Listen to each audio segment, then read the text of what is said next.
John McMullen, 97.3 ESPN.com, joins us every day at this time to talk NFL, Eagles, and more. He says the Eagles need to stop piecemealing at running back, and we posted that story on our Facebook page, John, and people don't seem to agree with you. They said it worked before, the Patriots do it, so why is it? Wait a minute, whoa. People don't agree with something. People are disagreeable? I find that hard to believe, Mike. Yeah, I know. It's funny. Typically, when Aton is on with me, they agree with me. When I'm solo, then I'm an idiot again. It's funny how that works, right? Yeah. I'm still in it. I'm pretty much an idiot consistently. So, although, yeah, I think you're right. I think Aton can give any of us a little bit of shade. Thanks, Aton. If you're listening, thanks. You wrote that piece today. I found it to be, definitely interesting to kind of dive into a little bit because, yes, it has worked. I mean, they won the Super Bowl last year with a piecemeal group. This year it didn't go so well, but it really wasn't what they intended, right? If Jay Ajayi's here, it's probably a different story. No doubt. I mean, injuries were a big part of it. Not only Jay Ajayi, but Darren Sproles misses 10 games. That's a big part of it. Corey Clement goes down later. That's a big part of it. So a lot of it was injury-related.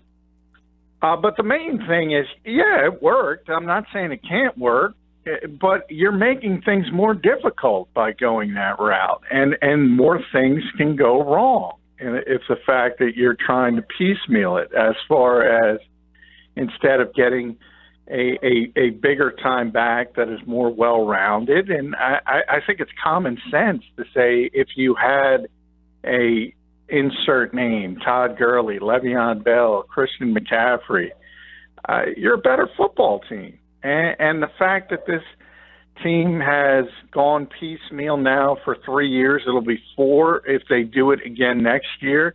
Doug Peterson's been here 3 years. You've had a different lead back each year. Ryan Matthews, then it was supposed to be LeGarrette Blount, and Jay Ajayi came in. This year it was Jay Ajayi and all the injuries. It's tough to do it that way, so why are you trying to make things more difficult? Mm-hmm. You can always succeed when you're trying to be as good as possible. And if you imagine, and this team badly wanted Christian McCaffrey in the 2017 draft, and if they got him, I think this would have been one of the best offenses in football last year. I think most people would agree with that. How do you think this team would have been different with Ajayi this year? Well, he's a better player than Josh Adams and Wendell Smallwood, so it would have been easier. It would have been better. There's no question about that. But, again, if you're comparing it to the Alvin Kamaras of the world, the Gurleys, you're not at that level. So I think it makes you incrementally better. It makes it easier to do certain things, but I don't think that's the ultimate goal. And I know people will always point to the fact that the Eagles haven't taken a first-round pick at the position since Keith Byers, and that automatically means they aren't going to do it. But, again, that ignores the fact that they badly, badly wanted Christian McCaffrey. It's not that they devalue the position. They're not going to reach, nor should they, nor am I advocating that. But it's evident this team has known for a while that they've needed an upgrade at running back. They haven't been able to get it done. Even if you look at trading up for a guy like Donnell Pumphrey and hoping that would have worked in that same year, they know it. They're trying to get better, and they'll try to get better again. I just think they got to try a little bit harder. Would you suggest then that 25 is an area they should look at running back? Well, this year is not a really deep draft as far as running back. So I don't think Jacobs is any way the kid from Alabama is going to fall that far. And then you start talking about guys that are probably bridge picks. So I don't know if this is the year you're going to get somebody in the draft. And then you look towards free agency, the big names. It's funny because all those people criticizing are probably the same people, Mike, who said, go get Le'Veon Bell at the trade deadline. Go get him. Every big name they want, and then on the back end they start criticizing. Now, Le'Veon right, they don't Bell, want you to waste the first-round pick for a guy, but if you can get one through another avenue, go for it.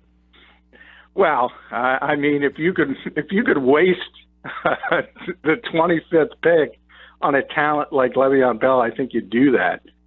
But that guy that's an held interesting out. question. If you're Howie Roseman, does pick 25 excite you so much, or would you call the Steelers and say, yeah, we're willing, here you go, pick 25?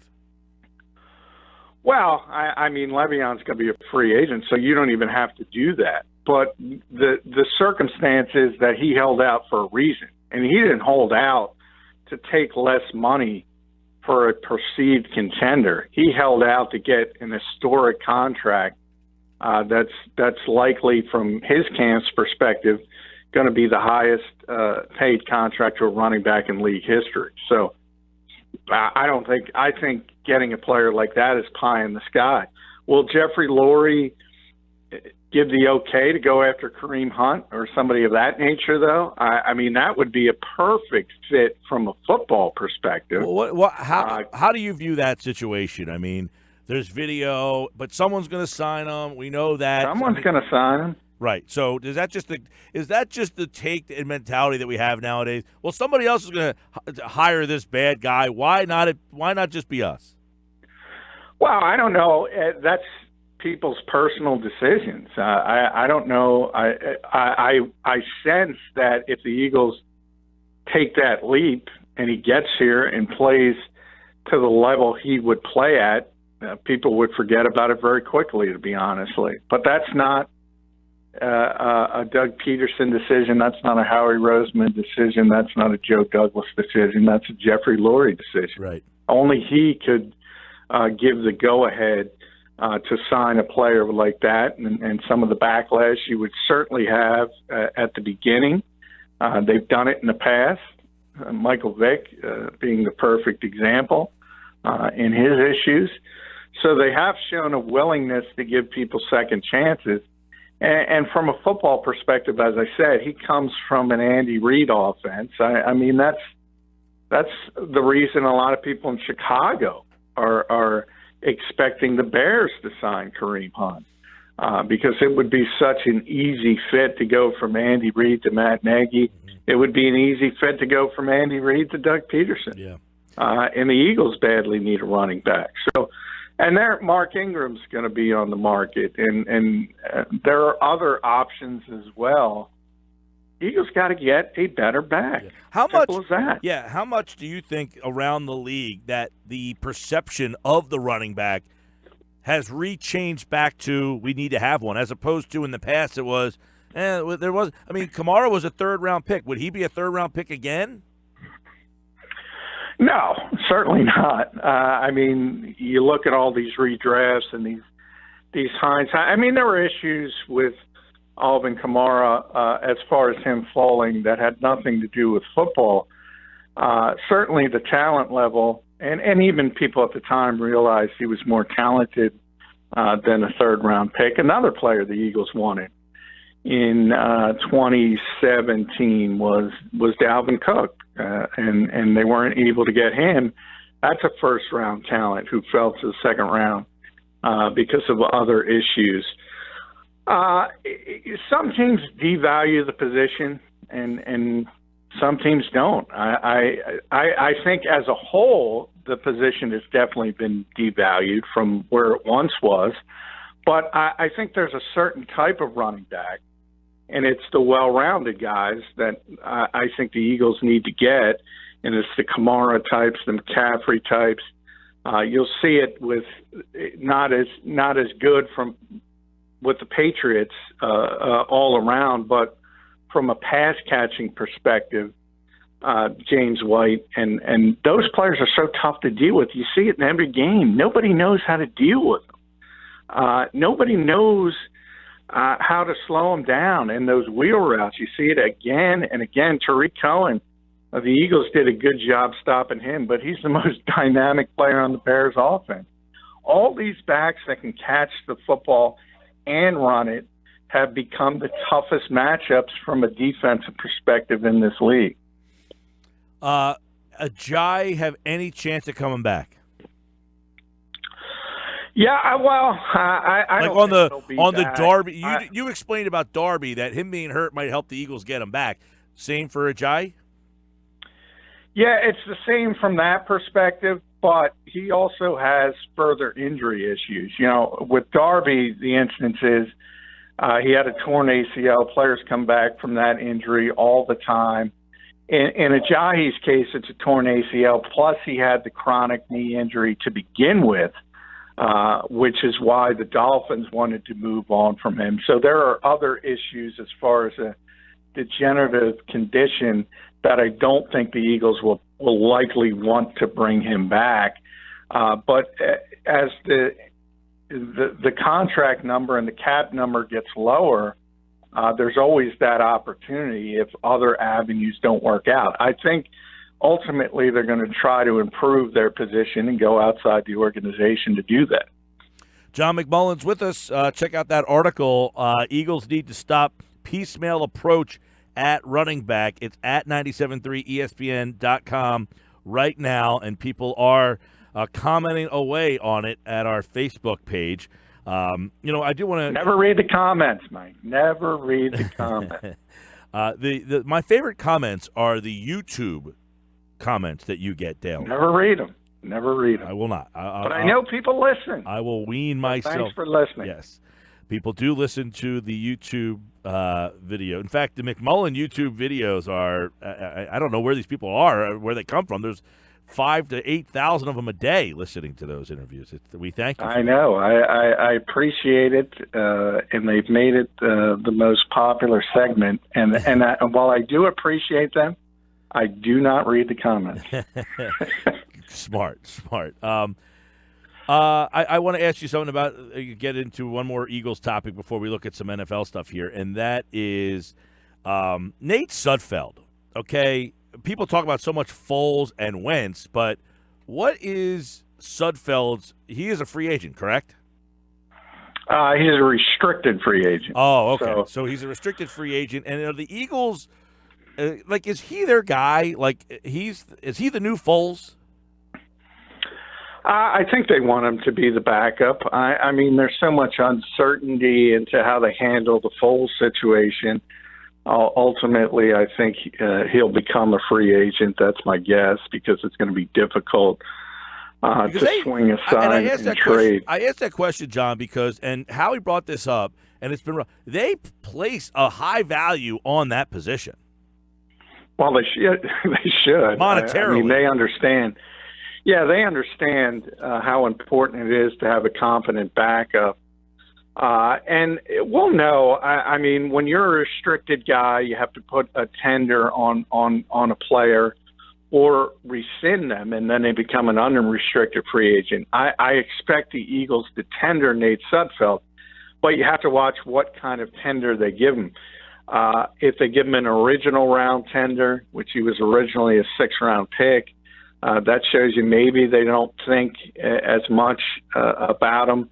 I expect them to give him a 2nd-round tender, which is pretty significant money, and that would be an indication that they would want him to be the backup. So I think a lot depends on Nick Foles and how they swing that out. I think this team has learned you probably need somebody with experience, especially now that we have injury concerns. You've always had that with Carson Wentz, but you got to be realistic now and say this is 2 consecutive years he's not been able to finish. So are you going to be comfortable with Nate Sudfeld having no experience being the backup quarterback? That's a tough question you have to answer. Kansas City fired Sutton, Steve Spagnuolo, Rex Ryan. One of those guys get Andy Reid a Super Bowl. I think if Andy Reid ever does get a Super Bowl, it'll probably have more to do with Patrick Mahomes than whoever the defensive coordinator is. They were, hey, as I said, with Bob Sutton, they were a D Ford offside penalty away from going to the Super Bowl this year. So I think a lot of in every case, I mean, they don't have a ton of talent in the back end of their defense, especially with Eric Berry not playing that much. He was able to get back for that championship game. But if you look at the entire year, they're pretty talented up front, though. And maybe a new mind can get a little bit more out of them. And that's all you need is a little bit more if that offense continues to perform at where it was. But ultimately, I mean, the strength of their team is pretty obvious, and it's not on the defensive side of the ball. No, but Spags is a guy who, and we're going to try to catch up with Spags on tomorrow or Friday's show. He had a pretty good game plan to shut down Tom Brady in the Super Bowl. Well, or Tom Coughlin did. Look, Spags is a nice guy. Everyone loves him in Philadelphia. He is the architect of two of the worst three defenses in NFL history. I mean, people point to the Super Bowl, and he got one, and that's another. But if you look at both of those Super Bowls, both of the Giants Super Bowls, including the one he wasn't there for, it was the defensive front. It was Michael Strahan. It was Justin Tuck. Justin Tuck in the one should have been the MVP of the game. OCU Manure, players like that, completely dominating. It's a players' league, and on those particular days, those players were unbelievable, and that's why the Giants won 2 Super Bowls. Yeah. The other guy, Rex Ryan, his name has been mentioned. It'd be interesting to see Reid and Ryan together. Yeah, I can't picture that. I think that's sort of. I think that's sort of. If you look at the Patriots' dominance in the AFC East, sort of the one guy that would give them headaches was Rex Ryan for a while. So I think people are kind of speculating that maybe Andy sees that and wants to tap into that. I think, but I just can't see those personalities molding together. And I think Andy's like everybody else. They're just waiting for Tom Brady to walk off into the sunset, because that's when maybe they have a chance. Yeah. By the way, we got some text messages. John McMullen is the smartest man on the planet. Well, I appreciate that as well. I will listen to that comment. I wouldn't read it. I do think. No, I wouldn't read it. I do think I have above average intelligence, but I'm not gonna say I'm the smartest man in the universe. But thank you. Yeah. McMullen will be at Super Bowl 53. What are you leaving, Tuesday? Yeah, leaving Tuesday, so I'll be there for a whole stinking week, which I'm not happy about, but well, what can you do? I'll tell you, the way they do those rooms, they really get you on that. You got to be there 6 days or something like that? Yeah, and kind of, I got a good flight, so that helps a little bit. But those flights, the flights, mine's like $100. Yeah, it's amazing. Yeah. I couldn't believe it. I had to check. It was the Super Bowl. Obviously I know the Super Bowl's in Atlanta, but I'm looking at these prices and I'm double checking and I'm triple checking. Yeah. Do I have the right date? I keep doing the same thing. I haven't even booked a flight yet, and I'm just like, they're not moving, so I'm just like, whatever. Yeah, I'm really playing with fire. But the hotels down there, I mean, Grayson and I, we're staying together. We got a hotel for like nothing. Like, really cheap. Yeah, but I don't know. I thought it was like, is the Super Bowl really in town this whole week? Are you sure? But, all right. Well, you'll be down there. We'll be down there. We're doing the show a couple of days. We got some fun. We'll have plenty on the game. I like the game. I like the young guy. And going back to 2002, it's kind of when the Patriots dynasty began. And who knows, maybe the Rams kind of end it and start their own. I think there's some intriguing storylines in this one. Yeah, and then you have Sean McVay versus Bill Belichick, the young gun against the guy who's been doing it for 2 decades. I think it would have worked either way, because then you would have had if the Chiefs were there, you'd have Patrick Mahomes versus Tom Brady. So a lot of good storylines. And we will dive into them. John McMullen is writing about the Eagles offseason and the NFL at 973ESPN.com. You can follow him on Twitter at JFMcMullen. He will read those comments. Maybe. All right, man. Take care. If you're not muted or blocked. You'd have nobody left. That's true. That's true. All right, man. We'll talk tomorrow. All right, thanks.